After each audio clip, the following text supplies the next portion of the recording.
क्रिएशनमध्ये सगळ्यांचं स्वागत आहे। पनीरचं 200 ग्रॅमचं पॅकेट आणलेलं आहे।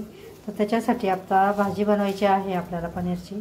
त्याच्यासाठी लागणारं साहित्य आहे कांदे, टमाटे, लसूण, अद्रक, कोथिंबीर आणि काजू।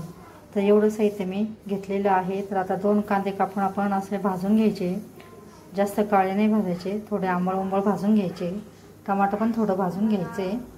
आता हे आपण हे सगळं साहित्य मिक्सरच्या भांड्यामध्ये धुवून घेणार आहोत, बारीक करून घ्यायचे।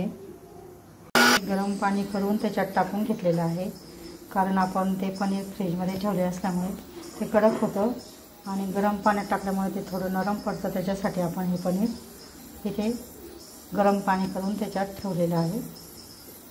तर इथे आता आपण मसाला दळून घेणार आहोत। इथे बघू शकता आपण हा पनीर टिक्का मसाला मिक्स हा आणलेला आहे। तर याचा आपण अर्धा मसाला टाकून घ्यायचा आहे, अर्धी पुडी आणि हळद, 1.5 चमचा लाल तिखट, धना पावडर आणि थोडा 1 चमचा अंबारी मसाला। अशा पद्धतीने आपण सगळं मसाले टाकून एकत्र करून घ्यायचे। आता इथे आपण गॅसवर कढई ठेवून घ्यायची, गॅस पेटवून घ्यायचा आहे। इथे बघू शकता आपण आता गॅसवर कढई ठेवून घेतलेली आहे। 3 चमचा आपण तेल टाकून घ्यायचे, जिरे मोहरीची फोडणी करून घ्यायची। टाकू दे।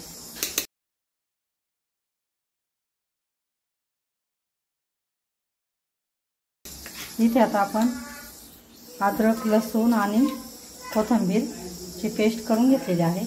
आता ते आपण फोडणीमध्ये टाकून घ्यायची। गरम पाण्यात टाकून घेतो, 5-10 मिनिटं आपण त्याला राहू दिले पाण्यामध्ये। आता ते पाणी निथळून घ्यायचं आहे। इथे बघू शकता आता हे 1-2 इथे आता आपण अद्रक, लसूण आणि कांदा परतून घ्यायचा आहे, त्याची पेस्ट परतून घ्यायची आहे। फोडणीमध्ये मसाला चांगला परतून घ्यायचा आहे।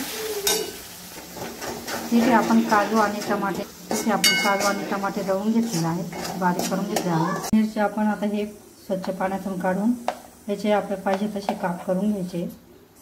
अशा पद्धतीने बघू शकता मसाला इथे छान असा परतून झालेला आहे। इथे बघू शकता याला चांगलं तेल सुटेपर्यंत परतून घ्यायचे। आता आपला मसाला छान तेल सुटलेला आहे। याच्यात आपण हे टमाटे आणि काजूचं पेस्ट टाकून घ्यायची। इथे बघू शकता अशा पद्धतीने याला पण फोडणीमध्ये छान मिक्स करून घ्यायचं आहे। त्याचं भांड्याचं पण पाणी धुवून टाकायचं आहे। इथे बघू शकता आता आपण हे पनीर याच्यात टाकून घ्यायचे फोडणीमध्ये। असे बारीक काप करून पाहिजे त्या पद्धतीने आपण काप करून घ्यायचे आणि हे फोडणीत टाकून घ्यायचे। आता फोडणीमध्ये आपण पनीरचे तुकडे टाकून घेतलेले आहे, याला छान मिक्स करून तेल सुटू द्यायचे थोडं। पण इथे अर्धा चमचा किंवा आवश्यकतेनुसार मीठ टाकून घ्यायचे। मी ते अर्धा चमचा मीठ टाकते। तर इथे बघू शकता आपण आता आपल्या फोडणीत छान तेल सुटलेलं आहे। तर आता आपण कोथिंबीर टाकून घ्यायची आहे आणि थोडी 5-10 मिनिटं आपण याला शिजू द्यायची आहे। आपण ह्या भाजीला आता पातळ करू शकतो किंवा तुम्हाला अशी ठेवायची असेल तर अशी पण ठेवू शकता।